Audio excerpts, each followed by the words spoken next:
Madame, Monsieur, bonsoir. Au sommaire de cette quinzaine du Palais, l'adresse du chef de l'État à la Nation à la veille du 11 décembre, 61e anniversaire de l'indépendance de notre pays. Roch-Marc Christian Kaboré appelle les Burkinabés à faire bloc contre le terrorisme et contribuer à l'effort de guerre. Lutte contre le terrorisme, réconciliation nationale. Eh bien, dans un grand oral, le chef de l'État engage l'exécutif à la culture de résultats. Les priorités de la nouvelle équipe gouvernementale à suivre dans ce magazine. Et puis la gratuité des soins au profit des femmes enceintes et des enfants de moins de 5 ans. Une politique volontariste du président Roch-Marc Christian Kaboré au bilan satisfaisant. Escale au centre médical urbain de Dédougou pour les témoignages des bénéficiaires dans la rubrique concrètement.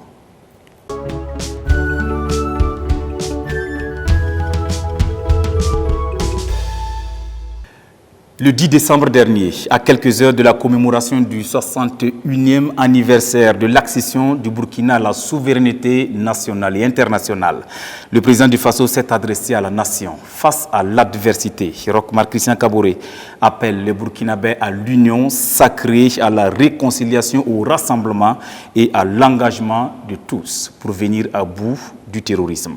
Le résumé du message du président du Faso avec Mathias Drabo et Eleonore Ouedraogo. La question de la sécurité et de la lutte contre le terrorisme est au cœur du message du président du Faso à la nation à l'occasion du 61e anniversaire de l'indépendance du pays. Roch-Marc Christian Kaboré a lancé un appel au rassemblement et à l'engagement de tous pour venir à bout de leaders terroristes. Le président du Faso a invité les Burkinabés à un sursaut patriotique pour faire face à l'adversité. Je vous engage au rassemblement et à l'engagement. Rassemblement autour de nos vaillantes forces combattantes et des valeurs fondatrices de la République. Engagement ensuite de la nation dans un élan patriotique pour faire face à ce péril terroriste en nous appuyant sur une gouvernance vertueuse marquée du sceau de l'intérêt général et du bien commun. Face aux épreuves, le président du Faso demande aux Burkinabés de s'appuyer d'abord et avant tout sur leur capacité intrinsèque pour vaincre l'ennemi. Autant c'est dans la douleur, mais avec dignité, que nous faisons face à toutes ces adversités, autant nous ne devons à aucun moment nous départir de la conviction que c'est à nous qu'il incombe le devoir historique d'être les artisans de la victoire dans cette guerre injuste qui nous est imposée. Roch-Marc Christian Kaboré a aussi insisté sur la nécessité pour les Burkinabés de se réconcilier avec eux-mêmes et de se libérer des hommes du passé pour construire un Burkina nouveau. Nous devons avoir le courage de nous regarder en face pour solder tout ce passif douloureux, sans fuite en avant, en crevant l'abcès afin de créer les conditions propices d'un nouveau départ.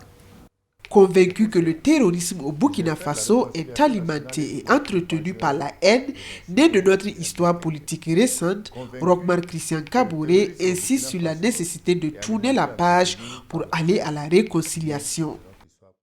Cette réconciliation, nous la réaliserons tous ensemble pour en finir une fois pour toutes avec les rancœurs. Chaque acteur ou actrice doit en toute humilité reconnaître sa part de responsabilité et s'engager pour que nous tournions ensemble définitivement la page. Pour le chef de l'État, l'urgence commande une union sacrée des filles et fils de la nation. Il s'est par la suite engagé à œuvrer au retour de l'administration et des personnes déplacées internes dans les zones désertées, à poursuivre la sécurisation du pays, ainsi que les actions de développement, à réorganiser la défense opérationnelle du territoire et à consolider la citoyenneté démocratique pour le développement et le retour à la paix. Pour vaincre le leader terroriste, il faut un Burkina réconcilié avec lui-même. C'est du moins la conviction du chef de l'État. Il était face à 3 journalistes pour le grand entretien du 11 décembre, jour anniversaire de l'indépendance du Burkina. Crise sécuritaire, réconciliation nationale, nouveau gouvernement. Autant de sujets au menu de ce grand oral. Compte rendu de Drissa Daou, Mathias Drabo, Moumini Yamiogo et Mawa Yen. Face aux épreuves que subissent le peuple burkinabé du fait des attaques terroristes, certains présidents du Faso préoccupés par la situation sécuritaire, mais déterminés qui s'est présenté aux journalistes pour un exercice de redevabilité. Pour Roch Marc Christian Kaboré, le salut du Burkina Faso viendra de l'engagement de ses fils et filles à vaincre ensemble les forces du mal. En tant que président du Faso, je dois dire que c'est dans un état, je dirais, de grande préoccupation et également dans un état d'engagement qu'il nous faut prendre de plus en plus pour arriver au bout de ce fléau.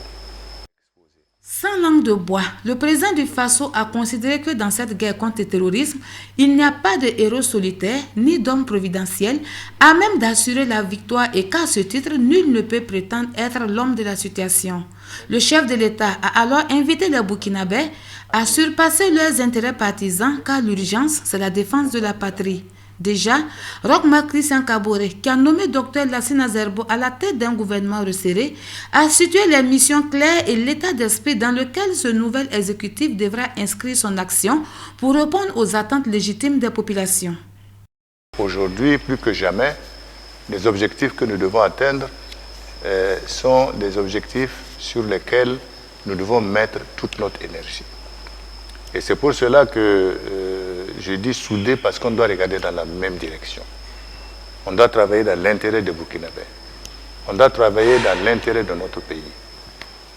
Donc voilà l'essentiel de ce que je peux dire sur ce gouvernement que nous allons proclamer bientôt. La lutte contre le terrorisme sera en pole position des objectifs du nouveau gouvernement. Le chef de l'État ne veut plus d'hécatombe. Pour Roch Marc Christian Kaboré, l'attaque terroriste qui a fait 53 victimes à Inata est inacceptable. Vous avez vu l'hécatombe que nous avons subi, l'hécatombe qui a été une onde de choc, je vais dire, à travers tout le Burkina Faso et comme vous l'avez dit ailleurs. Nous avons demandé qu'un rapport nous soit déposé. Ce rapport a été déposé dans les délais, mais à la lecture du rapport, le constat, c'est que ça n'a pas établi de façon très claire les responsabilités. En tant que chef d'État, face à l'engagement que j'ai pris vis-à-vis du peuple burkinabé, il m'était impossible d'accepter cela.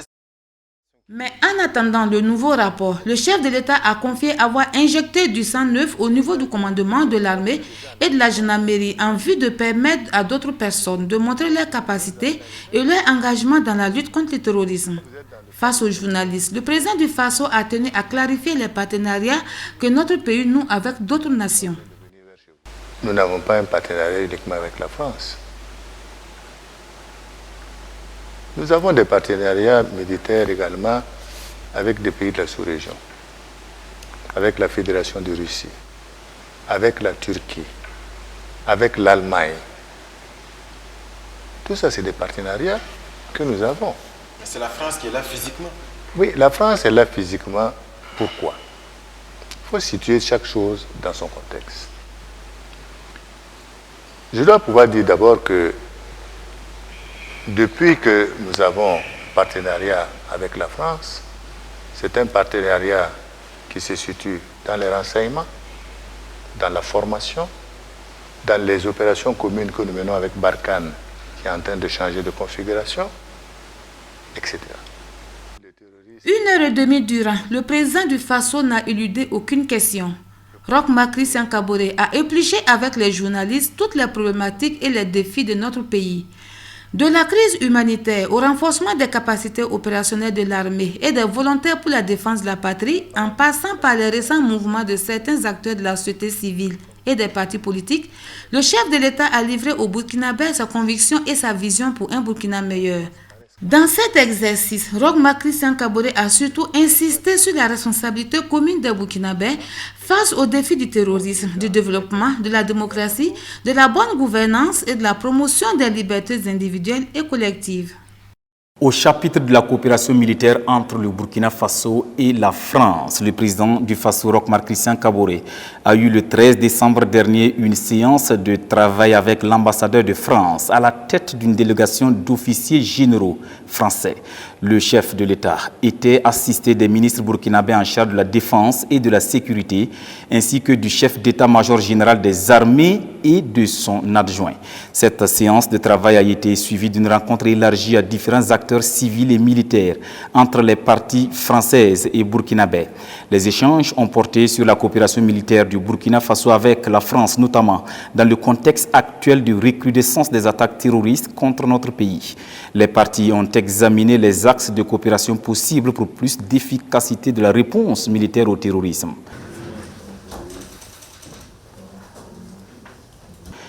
Les discussions entre les parties se sont poursuivies le 14 décembre. Le 11 décembre dernier, à l'occasion de son entretien radio-télévisé, le président du Faso avait annoncé pour bientôt la tenue de cette rencontre pour, dit-il, définir le cadre dans lequel nous allons travailler avec la France. Le 2 décembre dernier, le président du Faso a pris part par visioconférence à la 4e session ordinaire de la conférence des chefs d'État et de gouvernement de l'agence panafricaine de la Grande Muraille Verte. Avec les partenaires techniques et financiers, Roch Marc Christian Kaboré et ses pairs ont évoqué la question du financement de cet important projet de résilience face au changement climatique porté par l'Union africaine. Précision de Rodrigue Bourreau, Bourema Lankwande et Mawayen. Dresser une ceinture verte allant de Dakar à Djibouti pour endiguer l'avancée du désert en Afrique subsaharienne, telle est l'ambition de la Grande Muraille Verte, un projet porté par l'Union africaine. La 4e session ordinaire de la conférence des chefs d'État et de gouvernement de l'Agence panafricaine de la Grande Muraille Verte a réaffirmé l'importance du projet et de sa mise en œuvre effective.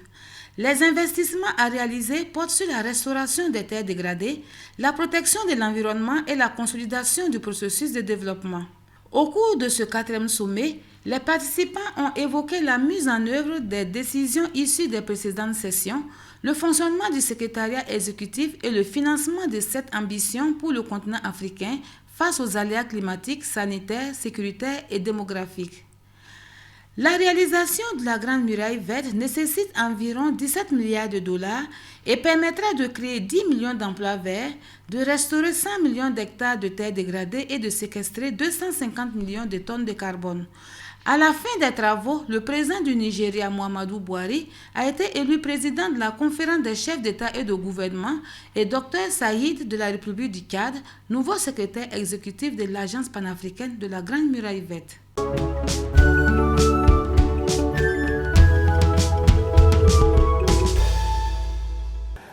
La rubrique concrètement de ce magazine nous conduit au centre médical urbain de Dédougou dans la région de la Boucle du Mouhoun. La politique de gratuité des soins pour les enfants de 0 à 5 ans et la femme enceinte, voulue par le président Roch Marc Christian Kaboré et lancée au début de son mandat, continue de faire des heureux. Le taux de fréquentation s'est considérablement amélioré dans ce centre de santé. De l'engouement, oui, il y en a eu avec à la clé des motifs de satisfaction, témoignages des bénéficiaires au micro de Drissa Dao et Moumini Yamiogo.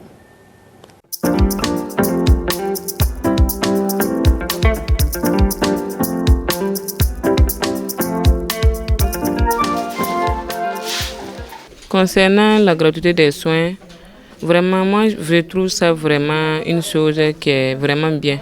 Vraiment, moi, personnellement, j'ai bénéficié de ça. Ça fait ma 3e enfant comme ça, mais tous ces enfants, je les ai eu par césarienne. Mais vraiment, ça m'a vraiment beaucoup aidé, moi et puis mon mari.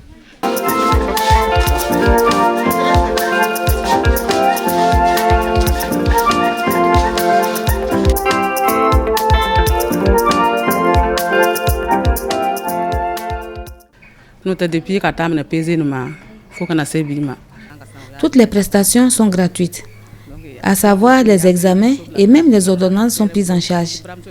Chaque fois que nous accompagnons une femme pour son accouchement, nous ne payons rien. Ma belle-sœur a subi des césariennes à 0 francs. Moi-même, je cherchais une occasion pour m'exprimer à ce sujet. Je remercie le gouvernement pour cette initiative qui nous soulage vraiment. Si on devait payer toutes ces prestations, on allait être confronté à d'énormes difficultés. Prendre en charge tous ces soins qui auraient coûté 200 ou 300 000 francs est un grand soulagement pour nous. Vraiment, merci au gouvernement.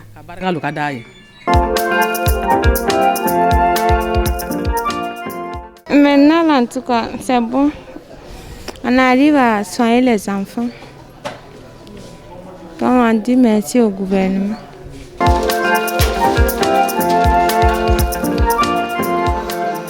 On ne souhaite pas à tomber malade, mais si la maladie vient, avec la gratuité là, en tout cas, ça a été beaucoup d'efforts que le gouvernement a fait.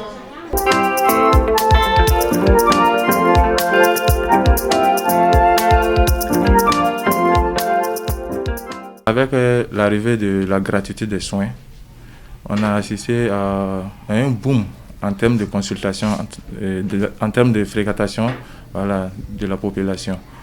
Et il faut dire la mise en œuvre de cette gratuité a permis de diminuer considérablement les décès maternels, et ainsi même que les décès néonatals et les décès infantiles. Les femmes bénéficient en termes d'accouchement de la gratuité de ces soins. Elles bénéficient en termes de consultation, les soins prénatals recentrés, de cette gratuité aussi. Et même les évacuations, en cas d'un problème où notre plateau technique ne nous permet pas de prendre en charge ces femmes, elles n'ont pas de souci à se faire parce qu'il y a une prise en charge totale sur le transport pour au moins avoir des soins plus appropriés dans un autre niveau supérieur. Et ça rentre toujours dans ce même cadre de la gratuité des soins. Donc ça fait que maintenant les femmes n'ont même plus peur de venir en consultation parce qu'elles savent que non, bon, si je viens, voilà, je suis enceinte, je n'ai pas besoin d'enlever de l'argent, voilà, je vais avoir les soins, voilà, et le produit aussi, je vais l'avoir, il n'y a même pas de souci à se faire.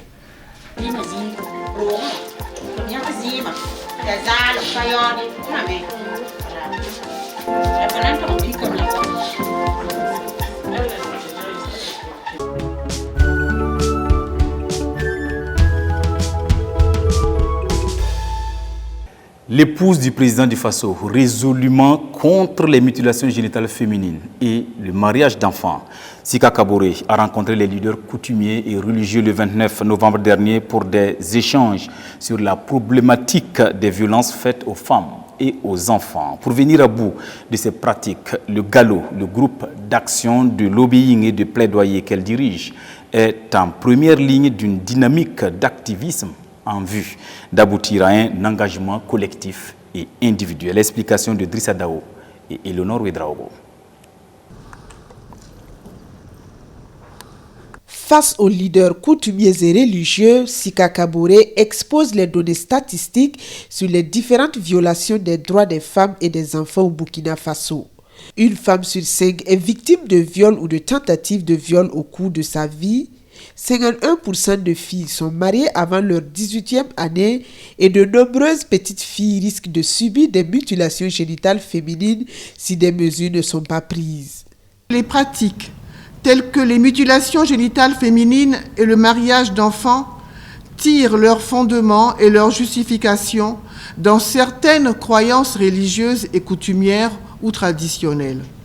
C'est ce qui justifie notre choix, porté sur vous, en tant que dépositaire de nos religions et traditions, pour nous apporter un appui inestimable afin de garantir l'atteinte de la tolérance zéro à ces pratiques sociales d'un autre âge. L'objectif de cette rencontre de haut niveau est d'échanger avec les leaders coutumiers et religieux sur ces problématiques en vue de dégager une vision commune afin d'accélérer la fin de ces pratiques au Burkina. Je formule le souhait qu'à la fin de cette rencontre, des propositions pertinentes de solutions puissent sortir d'une part et qu'un engagement collectif soit pris d'autre part afin de donner un signal fort aux communautés ainsi qu'à l'ensemble des acteurs nationaux dans la perspective de la tolérance zéro au MGF et mariage d'enfants. La rencontre entre également dans le cadre des 16 jours d'activisme sur l'élimination de toutes les violences à l'égard des femmes et des filles.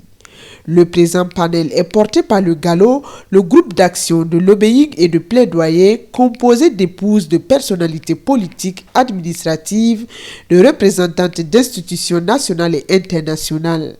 Il est coordonné par l'épouse du président du Faso, Sika Kaboré, qui a par ailleurs conduit une équipe à Boussé dans la province du Kourouégo pour une rencontre similaire avec des forces vives de la province.